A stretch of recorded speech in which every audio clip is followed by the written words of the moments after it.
आप नीचे हाथ लगा लीजिए। आप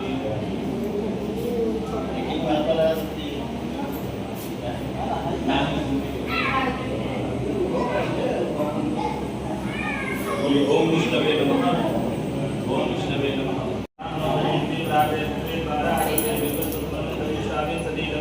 कलियुगे भारतवर्षे देशे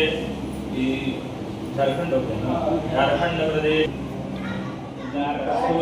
ग्रामीण श्री मंगल मंडले शुभ पुण्य दीपो प्रतिमायां दीपो अश्विनी नक्षत्रे द्वितीयोगे वकरणे बालव करणे श्रीवासरः गुरुनाम धीरः वरमाहं कृतस्य श्री गुरुमुख्य शिष्य कर्मणि आचार्य द्वारा दीक्षा ग्रहण गाड़ी से सदंगत्वेन भगवत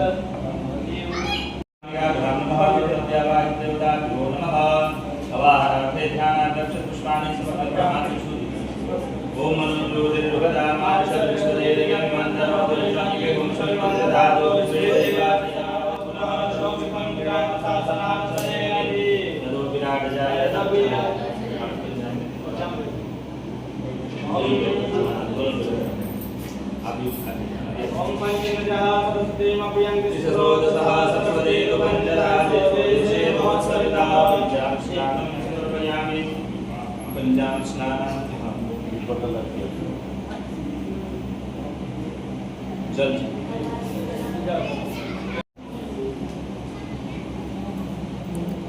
ओम जीवाशुभाषा परिमीतया गासौस्यां भवति जायमानः नन्दिरास्य गुरुवन्दे साजो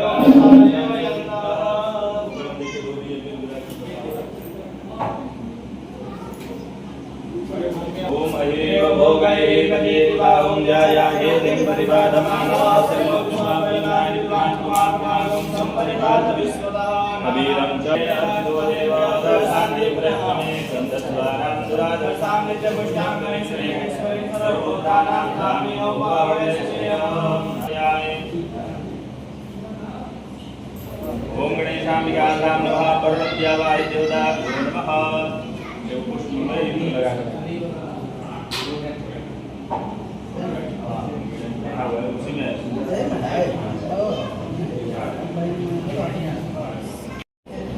सुंदर भयामी के प्रहार हो लीजिए चलने की दीप सुंदर भयामी दीपांते स्तो वृक्षाल लंबाने विद्यम निवेदयामि एक जगह पांडे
जय श्री राधे कृष्णा।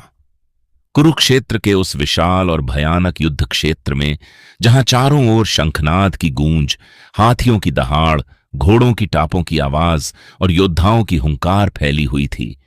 दो विशाल सेनाएं आमने सामने खड़ी थीं और इन्हीं दोनों विशाल सेनाओं के ठीक मध्य में खड़ा था पांडव श्रेष्ठ अर्जुन का दिव्य रथ, जिसके सारथी स्वयं संपूर्ण ब्रह्मांड के स्वामी सर्वशक्तिमान भगवान श्री कृष्ण थे। अर्जुन ने जब अपने दोनों ओर दृष्टि दौड़ाई तो उसने देखा कि उसके सामने कोई पराया दुश्मन नहीं, बल्कि वही गुरु द्रोणाचार्य खड़े हैं जिनसे उसने धनुर्विद्या सीखी थी। वही पितामह भीष्म खड़े हैं जिनकी गोद में उसका बचपन बीता था। वही उसके सगे भाई, मामा, मित्र और संबंधी खड़े हैं जिनसे वह कभी स्नेह करता था। और इस दृश्य को देखते ही अर्जुन की चेतना झकझोर उठी। उसका हृदय करुणा और शोक से भर गया। उसके हाथ से उसका दिव्य गांडीव धनुष फिसलकर जमीन पर गिर पड़ा। उसके पैर कांपने लगे, उसका मुख सूख गया और उसके पूरे शरीर में एक अजीब सी शिथिलता छा गई। अर्जुन ने अत्यंत दुखी और निराश होकर भगवान श्री कृष्ण से कहा कि हे केशव,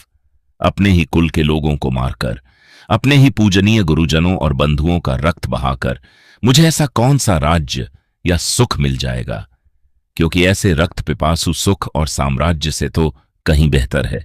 कि मैं संन्यास ले लूं, जंगल में चला जाऊं और भिक्षा मांगकर अपना जीवन बिता दूं,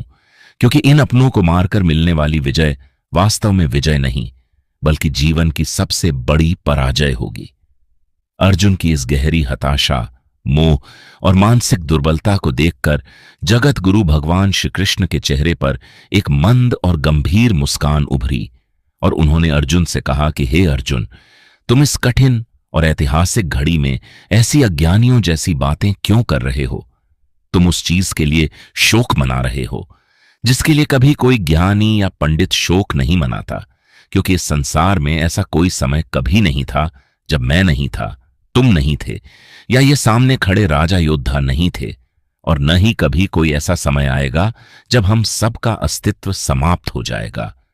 क्योंकि तुम जिसे मृत्यु समझते हो